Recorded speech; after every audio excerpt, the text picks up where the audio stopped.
अक्सर सड़क किनारे आपने ये देखा होगा कि ट्रैफिक पुलिस वाले आपकी गाड़ी की चेकिंग करने के लिए आपको रोककर सबसे पहले आपकी गाड़ी की चाबी निकालते हैं और हम लोग ये सोचते हैं कि शायद चेकिंग के दौरान पुलिस को यह अधिकार होगा कि वो हमारी गाड़ी की चाबी निकाल सकते हैं, लेकिन ऐसा कुछ नहीं है।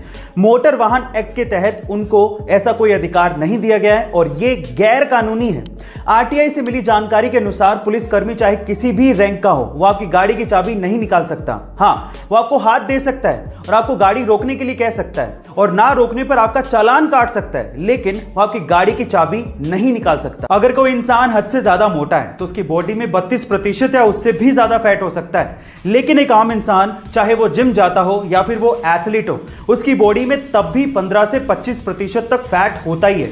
लेकिन इस दुनिया में एक बंदा ऐसा है जिसकी बॉडी में मात्र 3 से 4% ही फैट है। Oh my God, and let me tell you guys, 3 से 4% फैट होना ये कोई छोटी बात नहीं है। और जिसकी बॉडी में फैट बहुत ज्यादा कम होता है उसके कट्स बड़े अच्छे दिखते हैं और इसी वजह से उन्हें वर्ल्ड्स मोस्ट श्रीडेड मैन कहा जाता है। उनका नाम है हेलमेट स्टिबल, जो कि 47 साल के हैं और वो एक वर्ल्ड चैंपियन बॉडी बिल्डर और फिटनेस मॉडल है। धीरूभाई अंबानी ने आखिर इतना पैसा कमाया कैसे, वो इतने अमीर बने कैसे? क्या इसके पीछे की वजह जानते हैं? इसके पीछे की सबसे बड़ी वजह थी उनकी रिस्क टेकिंग कैपेबिलिटी, उनका रिस्क उठाना। चलिए मैं आपको इसका एक एग्जांपल देता हूं। उस टाइम पे इंडिया में पॉलिस्टर के कपड़ों की डिमांड बहुत ज्यादा थी, तो धीरूभाई अंबानी ने इस डिमांड को देखते हुए अपना पॉलिस्टर का व्यापार शुरू किया। लेकिन ये डिमांड इतनी ज्यादा बढ़ गई थी कि धीरूभाई अंबानी को और माल की जरूरत थी, जिसके लिए पैसे चाहिए थे, लेकिन इतना सारा पैसा बैंक देने को तैयार ही नहीं था। इस वजह से धीरूभाई अंबानी गए सीधे लोगों के पास और उन्हें कहा कि आप लोग मेरे बिजनेस में पैसा लगाइए, अगर नुकसान हुआ तो वो मेरा, लेकिन अगर फायदा हुआ तो वो सबका होगा।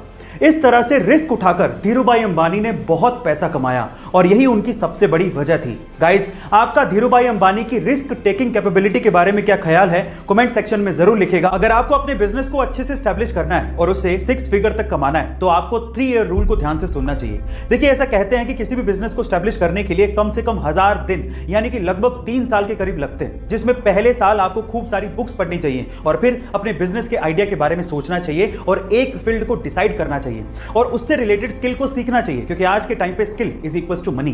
फिर दूसरे साल काम पे लग जाइए, हार्डवर्क कीजिए, अपने बिजनेस का बेस तैयार करिए और अपनी पहली सेल के लिए जी जान लगा दीजिए, प्रॉफिट की परवाह मत करिएगा। और दूसरे साल में जो भी आपने गलतियां करी उसको तीसरे साल में आपको क्या करना है, उसको तीसरे साल में फिल्टर करना है, अपने फंडामेंटल्स को और स्ट्रॉन्ग करना है। और अगर आपने 3 साल सर्वाइव कर लिया तो चौथे साल आप 6 फिगर तक कमा जाओगे, ये मैं आपसे गारंटी के साथ कह सकता हूं। गाइस, ये वीडियो आपको कैसी लगी कमेंट